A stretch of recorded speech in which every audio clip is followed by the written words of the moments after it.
Coming at you full-fledged, it's your boy Regg, with another video for y'all, man. Welcome, YouTube. After passing Kareem Abdul-Jabbar as the all-time leader in scoring on February 7th, 2023, it was only a matter of time. LeBron James has officially surpassed the 40,000 career points mark in a loss against the defending champion Denver Nuggets, 124-114. Reigning Finals MVP Nikola Jokic had a near triple-double with 35 points, 10 rebounds, 7 assists. The starters was balling. 4 of them were in double figures. 25 points, 10 rebounds for Michael Porter Jr. And considering how they handled the Lakers last year in the conference finals and how they just handled them last night, Jamal Murray should have been in the All-Star game to digress over Anthony Davis, as he, for the season, is averaging 20 points, 6 assists, but even more impressive, he's shooting 48% from the field and 42% from the three-point line. This game, he had 24 points and 11 assists.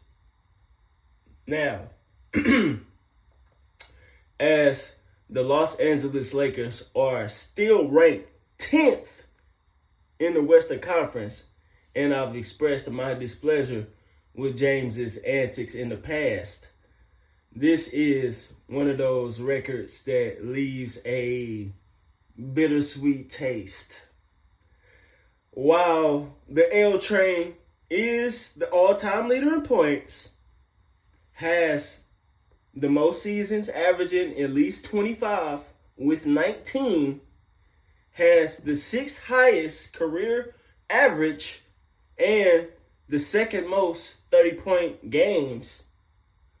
At the same time, James has the second most missed shots in league history, behind Kobe Bryant at 1, has only led the league in scoring once in 21 years, owns the 4th spot on the all-time free throws missed list, and when it comes to averaging at least 30, again, in 21 seasons,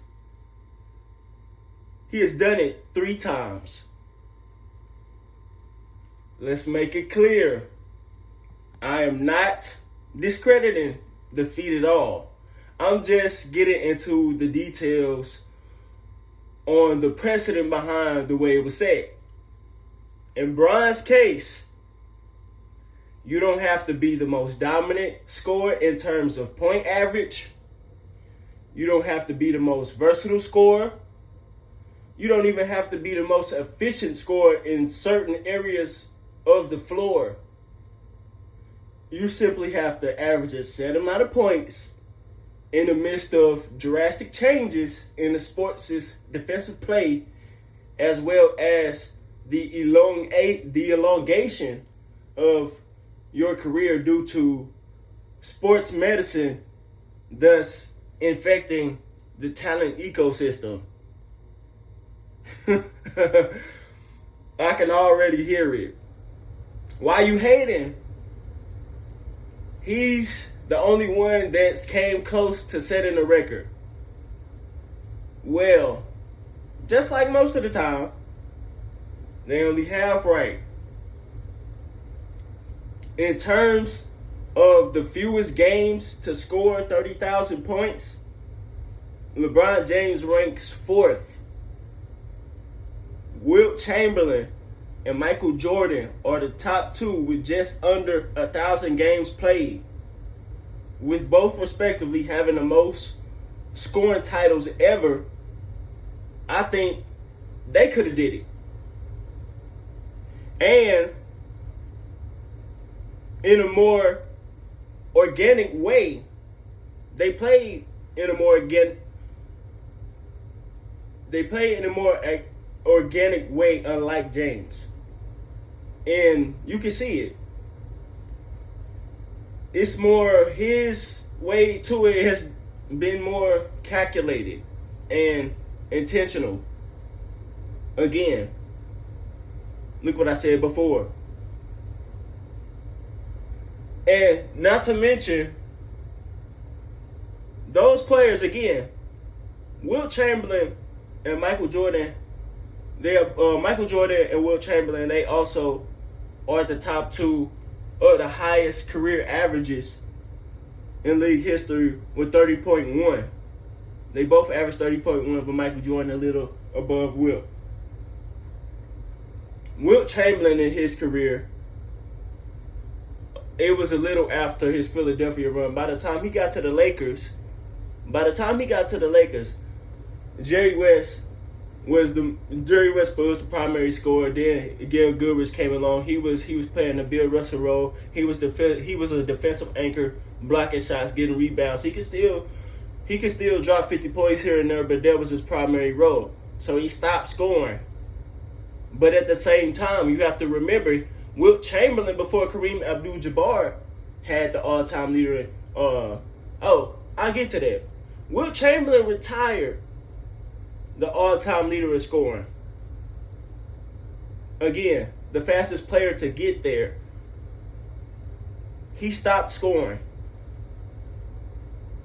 So imagine how many points he could have got if he aimed to, but that wasn't his goal. He was trying to get championships at that point. And he still failed because he was facing a better player in Wilt Chamberlain. Bill Russell and a better team, but the Boston Celtics, the dynastic Boston Celtics, of course. Then Kareem Abdul-Jabbar passes it. 38. I forgot what year he passed. He passed it in the early 80s, but then he ended up retiring with the number that LeBron James ended up passing. Wilt Chamberlain, again, fewest games. There was peak output. Yes. I don't know how fast. Oh yeah, Kareem Abdul-Jabbar, I think he was number. I don't know. I forgot. I forgot. I should have looked this up. I don't remember. I did look it up. I just don't remember. I don't know where he ranked on that list, but he's definitely behind Michael Jordan and Wilt. So he got peak output. Then he kept playing. He played 20 years, of course. That when he said it, then he kept playing. Now, he did say it, but he's behind Wilt Chamberlain. So, and then, of course, LeBron James is behind Michael Jordan and Wilt Chamberlain. Michael Jordan retired twice. He retired in 1993. Either you could say behind the murder of his dad, either if that was ritualistic, if that was in his life script that was supposed to happen, or if it was a secret suspension for his gambling on games, whatever you want to call it. He retired for 2 years in 1993 after three-peating the first time. Then after three-peating the second time, he retired again after Phil Jackson finagled his way